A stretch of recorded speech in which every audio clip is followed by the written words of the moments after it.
Welcome to the Path to Purpose interview show, where we share our unique and universal stories about finding and fulfilling our purpose. My name is Katja, and I'm your host, story coach, and mentor for purpose driven entrepreneurs. My intention for this show is to inspire you on your path to purpose. And today, I have a pleasure to interview Mair Hill, who is a masterful sales trainer and speaker. Using traditional formulaic sales tactics, Mair blazed her own trail to a successful sales career by being authentic, honest, and professional. She is highly regarded for her ability to make the sales process simple, effective, and fun. And proving the best person to be is yourself. That sounds amazing. So let's find more about Mair's path, and I will ask her also her best tips on sales. So let's get started here. Welcome, Mair. I'm super excited to have you here with us. Thank you. It is so much fun to be here. Thank you, Katja.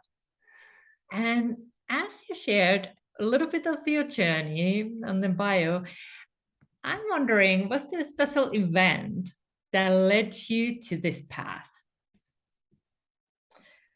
I think I've always been a salesperson. And when my career became formally sales and I worked for somebody else for a long time, I was young. I made a lot of money. I was very good at what I did. And it seems to be traditional in traditional sales jobs that when you get really good, what they do is they cut your territory. And my boss did that a couple times. And he always said, look, a good salesperson sells what she has. Your income won't take a hit, which was true. It didn't. My income never went down. However, by the third time that they did it, what was happening is they were taking away my relationships. And that really is the core foundation of everything I'm about, is building those relationships. And so again, my income never dropped, but I had spent years building relationships with my clients, and now they took my clients away and gave them to the new person. And I think that was probably pivotal, because I ended up leaving that job, and I was 25 years old and saying, now what? Now what am I going to do? This is what I know. This is what I love. This is where I made a lot of money. And I ended up starting my own company. And I never envisioned that it would get as big as it did. But over time, because I had the reputation of a great salesperson with all those things that you said, I was honest, professional, and authentic. And so my company just grew and grew and grew, which meant that I needed to hire more salespeople. And I trained every single one of them myself. And it was an interesting process, because I took what I did for granted. I just thought this is just what you do. And from watching other people sell, I realized that's not what everybody does. And so it enabled me to witness how to really just tweak what they're doing. Sales is not rocket science. It's really about being an awesome human being, caring about what you sell, and caring about solving the problem with the people you're selling to. And so it was really all about the nuances of building those relationships, so that my salespeople would be the people that their clients know, liked, trusted, and respected. You never hear that word along know, like, and trust, but I think respect is huge, because I think respect is even bigger than like. So that was pivotal when my boss cut my territory for the third time. Yeah. And actually, it's a blessing as well that he did, because now then you started your own and now found your own way. And another thing that is so interesting, and this is again, that something that came natural for you, and then you have the capacity and the skill, then take it and help others to do that too. Because sometimes it is like, okay, how do I do these things? And then the other thing is, then how do you teach that for others, that they can do the same as well. So that's a gift, definitely. And one of the things I wanted to ask, because it sounds sales come easy for you, and that is though many of the people who are listening might be struggling. And that's why I was like, please do be a guest here, because that is a skill that is needed.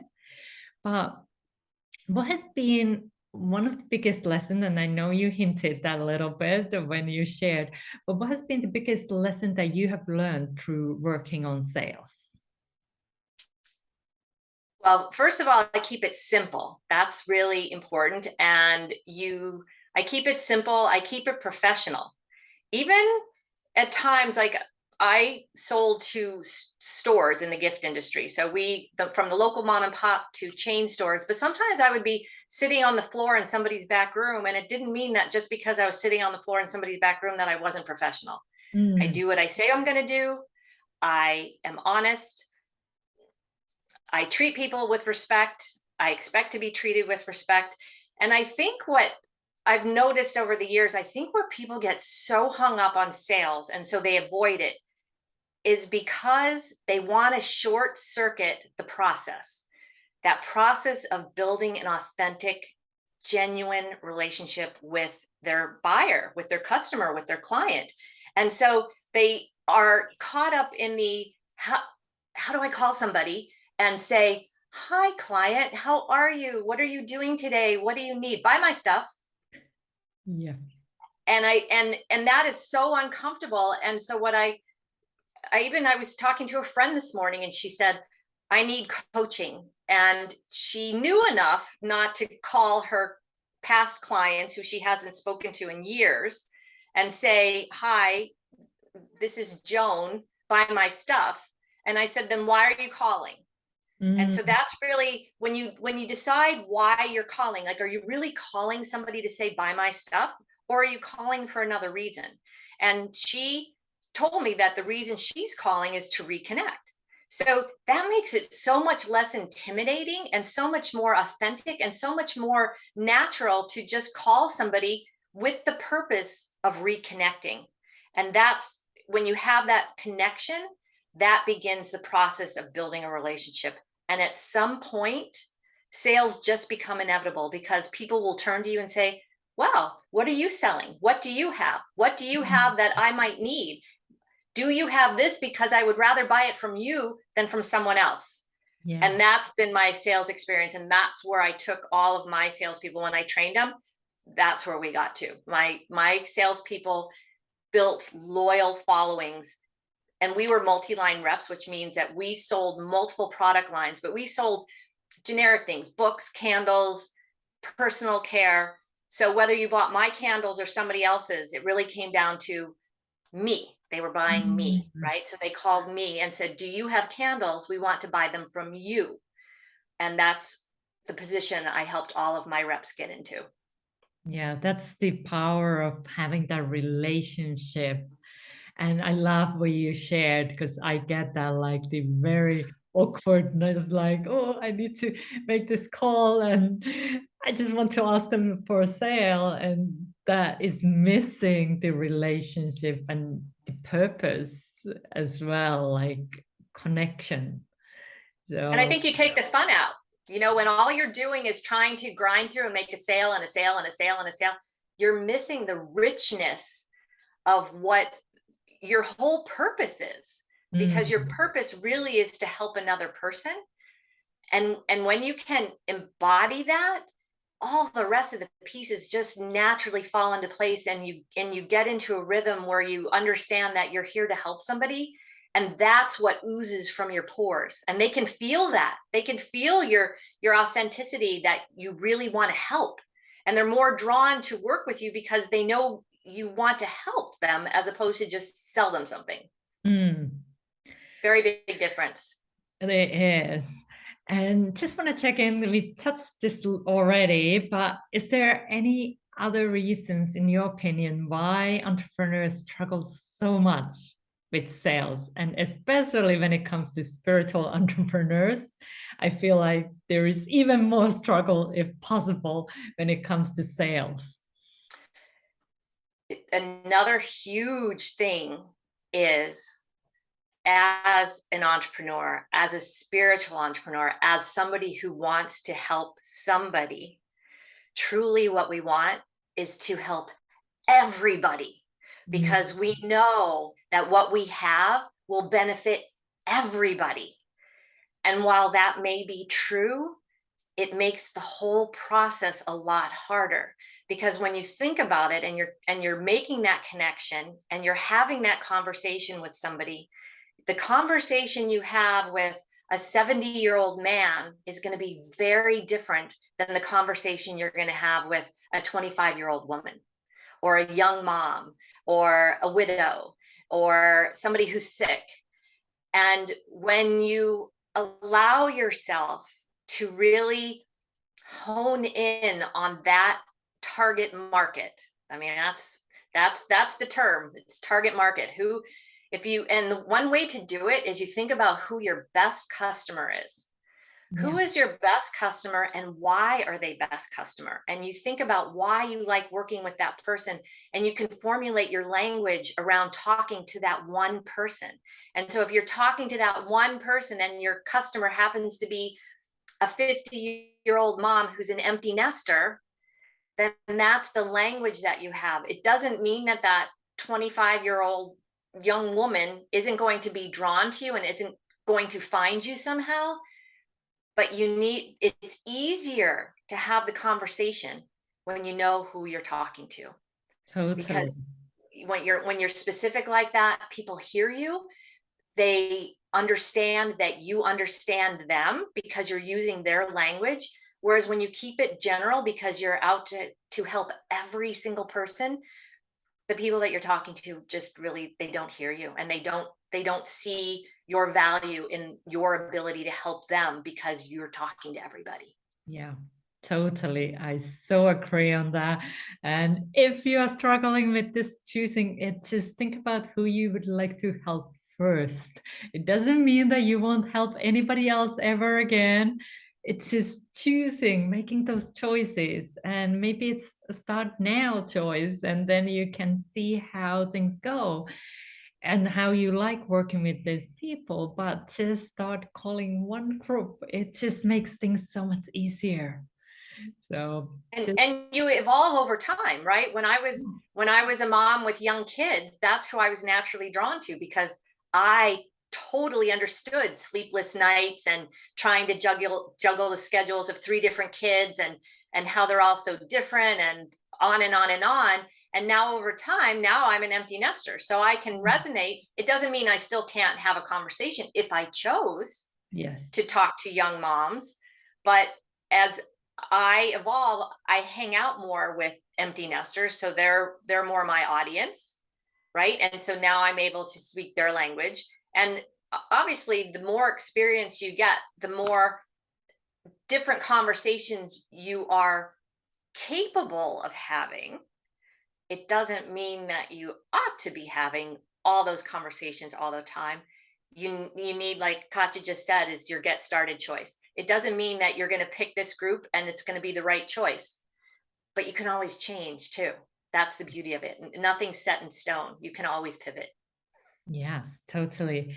So as people now are making that choice, so then let's talk about the actual sales. And what do you see as the biggest sales mistake entrepreneurs make? So people here tuning in can avoid that. Talking too much. Talking too Mm. much, because when you are so passionate about your product or your service and what you do, and you know everything about it, and you know all the stories of all the people that have benefited by what you do or what you have, the temptation is to meet a new person and fire hose them, essentially just spew forth everything you know. Again, short circuiting that process. You haven't made a connection yet. Mm. Maybe you haven't even determined that the person that you're talking to is a good fit, is a qualified lead. Maybe they don't need what you have at all. Not everybody does. So there's that. And so what happens is somebody says, sure, I'll meet with you. because you're a nice person, and they'll say, okay, I'm up for a conversation, but you haven't found anything out about them yet. And now you show up and throw up. You share everything you know without stopping to take a breath, without stopping to ask a question, without finding out anything about the other person. And what happens is they sit there and they listen politely, and their mind is wandering like, okay, what do I have to do today? And I have to pick up the kids at 3 o'clock, and then I have to go grocery shopping, and then I have to make dinner. And they're really not listening to what you say. And then when your soliloquy is over, they nod and say thank you, and then that's that. Because it goes back to what I said in the beginning. You need a connection, and you need to start the relationship. And when you try and short circuit that, you end up just spewing forth everything you know. And so that's the talking too much. Silence is very, very, very powerful when you're the one in charge, and you're the one in charge when you simply stop talking. And what came to my mind when you were sharing that, like, it is sometimes challenging, especially if you feel the nerves. Many of us want to talk and talk and talk more because we feel maybe a little bit uncomfortable of the situation. So that is just be aware. And like Mair said, the silence can be golden. So know when to be quiet as well, when you let them have the word as well. Right. Well, because what happens is silence is very uncomfortable. And so if you're the one in charge of it and you sit there quietly, the other person will feel that discomfort. And in order for them to let go of that discomfort, they'll start talking. And if you are present, that's the other thing. So you have to be present. When you are present and you listen to what they start talking about to fill that awkward silence, they will more often than not tell you exactly what you need to hear in order to help them. They will tell you exactly what their pain point is. They will spill it in such a way that if you're present and you really listen, you'll know, oh, what I have will help fix that. What I have, when I say it in this way, they'll see that what I have will help them solve that problem that they just said, because they were filling in the awkward silence. Beautiful. So and test it out, try out. Like, I know it can be, and I think you agree, it also requires practice. Like, as you start having these conversations, first it might feel really awkward, but if you just do it and also focus on the why you are doing it. You talked earlier about the purpose. Like, I'm sure if you're tuning in to this one, you want to help people, you want to raise awareness, you want to contribute something meaningful. So that can help you with those nerves and feelings and support you, because it is the reason why you want to offer your services as well. That I bet it like leads you forward. Right, because it goes back to, I think people get nervous because they're not present. They're wondering what they're going to say next because they think that there must be the right thing to say in order for the person they're talking to buy my stuff. And so they're so focused on saying the right thing, doing the right thing, that they're missing the connection. Yeah. Which it's that connection is what will lead to the sales. That connection, that practice of finding that commonality, which it's so interesting when you just start talking to somebody, how you to find the commonality of what you two share an interest in. I mean, it could be in green things, it could be in rowboats. I mean, you never know what comes up when you have a connection, and you just start talking with somebody on an authentic human level, really. Yeah, and that makes what you are teaching as well a bit different, because I have been through sales trainings and there often is a script and here you go, learn this. This is what you say. But what's the emphasis of your training process? My training process is really, again, it's to keep it simple. It's to help you understand that it is about the connection. It is about building a relationship. It is about being an authentic, genuine, awesome human being.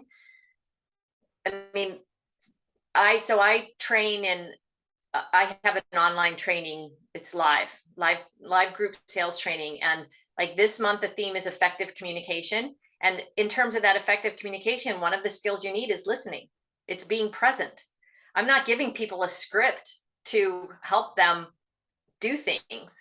Last month, it was the personal touch. And this is where, I mean, writing thank you notes. Again, these are some even seasoned pros, and I've trained people who've been around for, decades, who never learned this stuff. I learned last month that 2 of my students don't even have hobbies. They don't have hobbies. And so if you don't have any hobbies, how do you have an interesting conversation with somebody? And one of them is in a newer field where she's basically drumming up all her own business. If she doesn't have a hobby, how is she even going to strike up a conversation with the woman in line behind her at the grocery store, right? To even just practice making that connection. And so as a star student, the next month she came back and she said, okay, I realize you pointed out I don't have any hobbies. And so this is what I decided to do. And it's like, yay, she took action. And so this is not about closing and hardcore anything. This is a very effective way of selling that is genuine, authentic, simple, effective, and a lot of fun, because you walk away knowing that you made the sale and you made a difference. You made a difference. Because I learned that too from, I've trained hundreds of salespeople. I had my company for 17 years. I grew it to $15 million a year in gross annual sales. I trained lots of salespeople. And what I learned is that when a buyer didn't really want to buy, just really wanted to make the salesperson shut up and go away, and they placed $100 order, a $200 or whatever, like, okay, here's your mercy order, go away now, that buyer would call and cancel the order.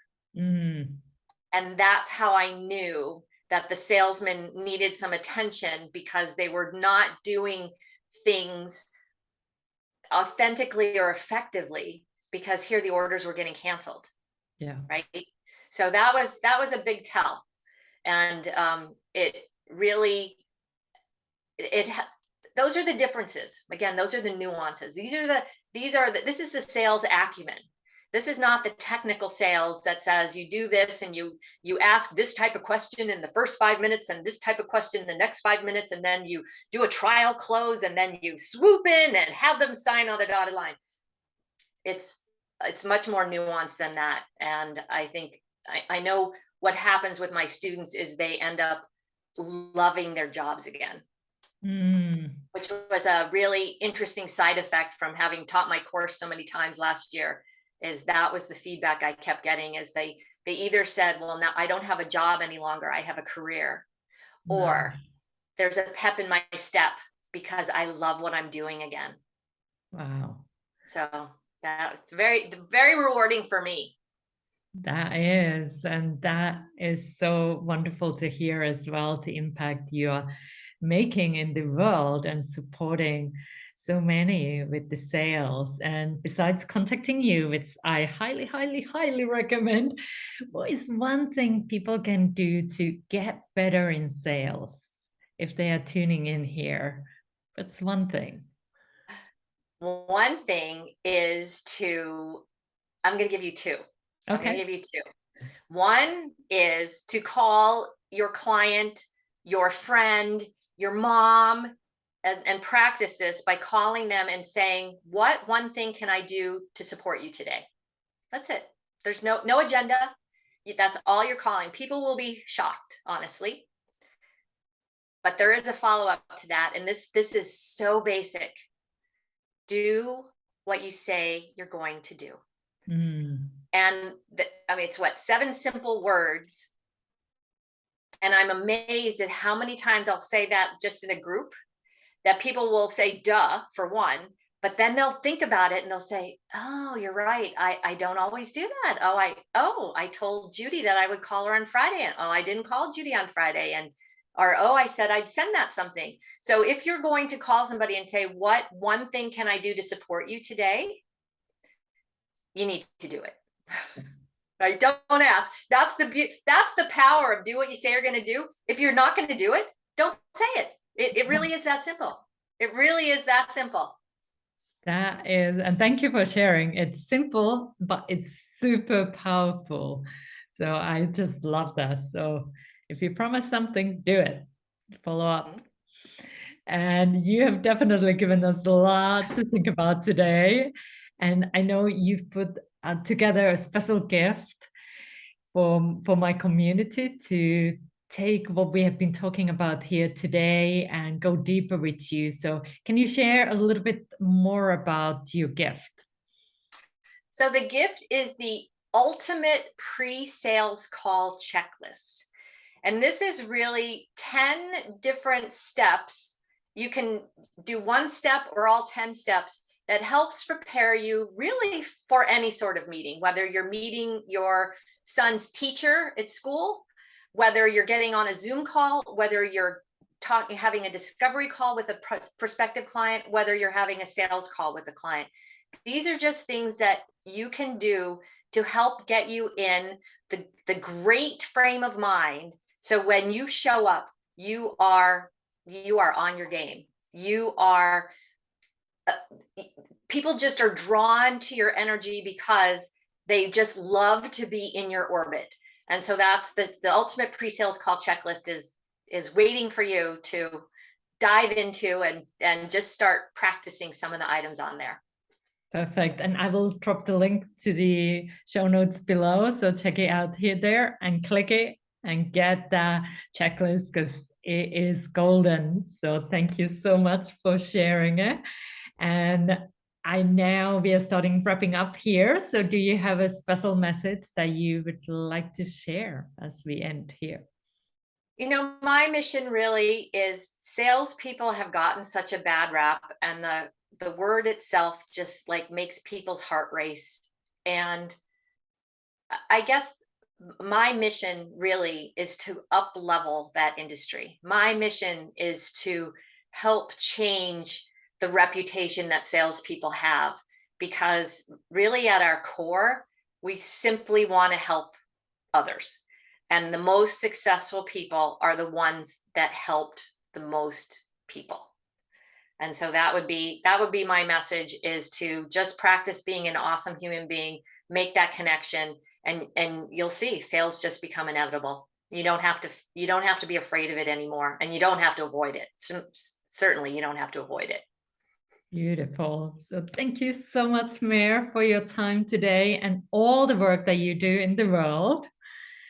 And thank you for watching this show. And if you like this interview, hit the thumbs up button. And I'm sending you lots of light, lots of love. Stay well and stay tuned for the next episode. Bye for now. Thank you, everyone. Thank you, Katja.